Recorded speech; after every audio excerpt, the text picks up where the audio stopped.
back to day one for me, when they started to play. Do you remember they played that friendly against Brighouse at the end of 2016 or early 2017? Yeah. And they signed 2 or 3 players who performed relatively well in that game, who were North American, or certainly had some call to through passport or something. Was one of them, and they did that talent scouting kind of program as well, didn't they? Yes. Yeah.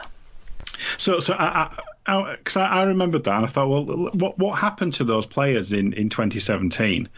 And by and large, they got no chance. No, we had Ryan Burrows, who did have a reasonable good record. He was one of the quiz question answers last week. And Quinn Naguati, as a 18-year-old, played 3 or 4 games, or maybe a few more than that. Yeah. And there was Rhys Jacks, who was Canadian by passport, but Australian by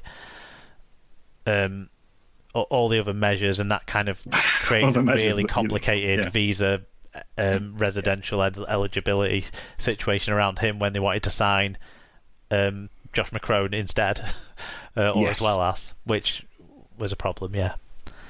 I mean, God, that decision in itself, Macron versus Jacks. I mean, let's just, we're not even getting into that. But the fundamental point was that players did not get kind of North American players did not actually get an opportunity in 2017 to prove themselves in League One, and that was the opportunity to develop those players. I understand when you're going into the Championship and you're getting into pushing for Super League that these players are not ready. But I don't think anyone would actually say that there aren't some players who are in that market who can't potentially play at League One level. And this was a perfect opportunity. But unfortunately, the kind of, and I do lay a lot of the blame at the management store in this in terms of the coaching staff. Noble and Rowley, they seemed more interested in running up cricket scores against pro-am teams rather than actually using the opportunity to blood players. It was perfectly obvious middle of the year that they were going to go up.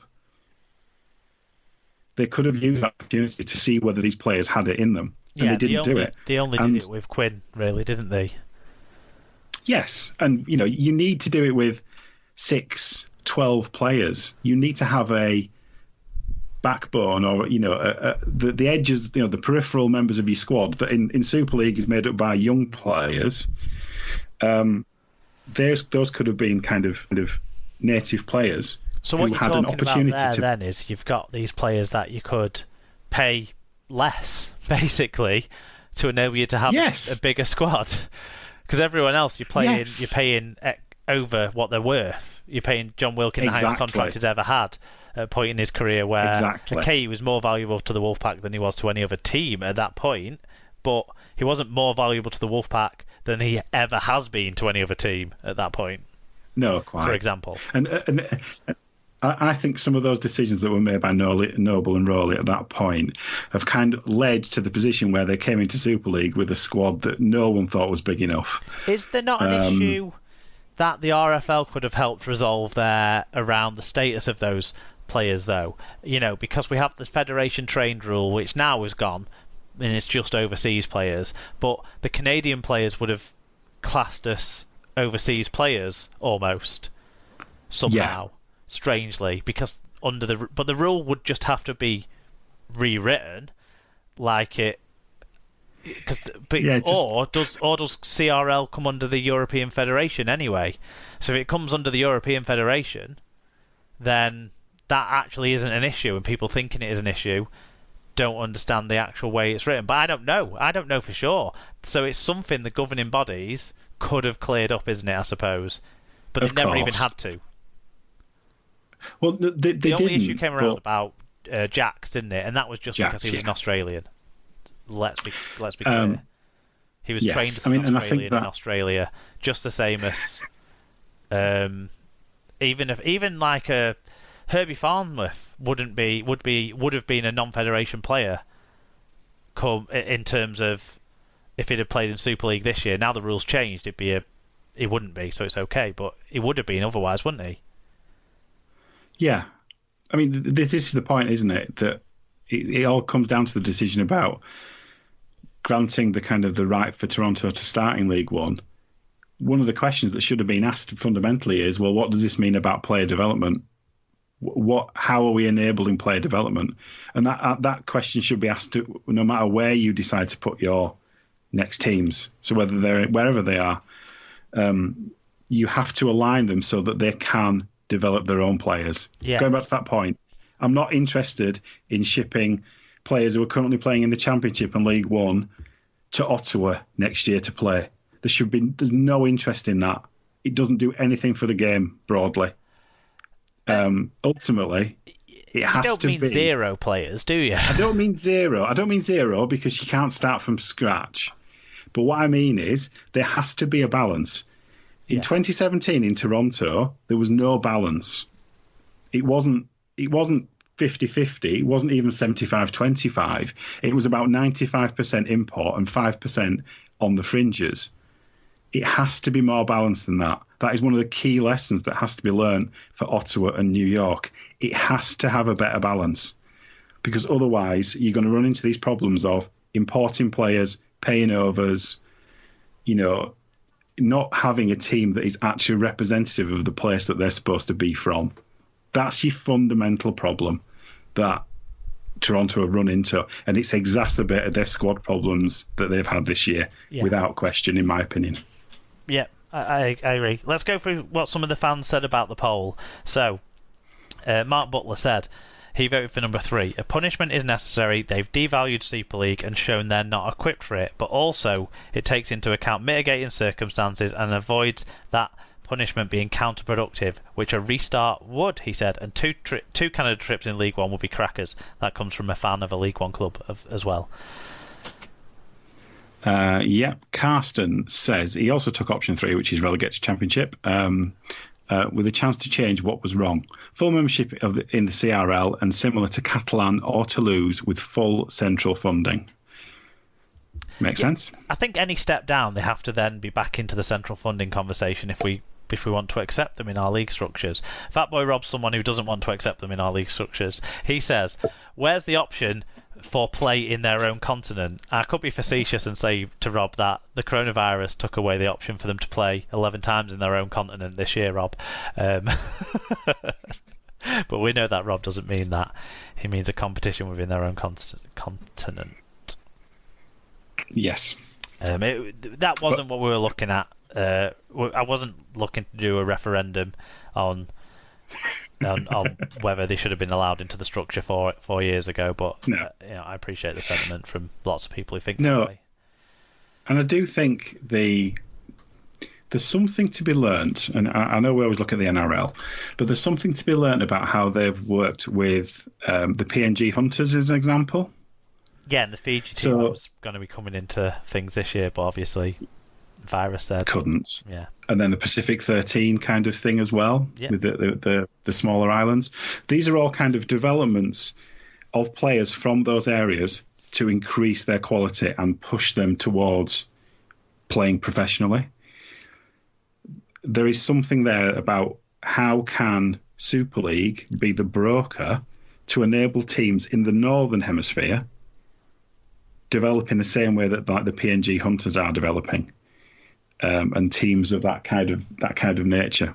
To me, there is something there, and that's more a strategic thing, and it's long-term thinking. But ultimately, there's a gap there. There's no reason why Super League can't be or the Rugby League can't be brokers in helping those areas to develop, and ultimately being in a position where they do have their own.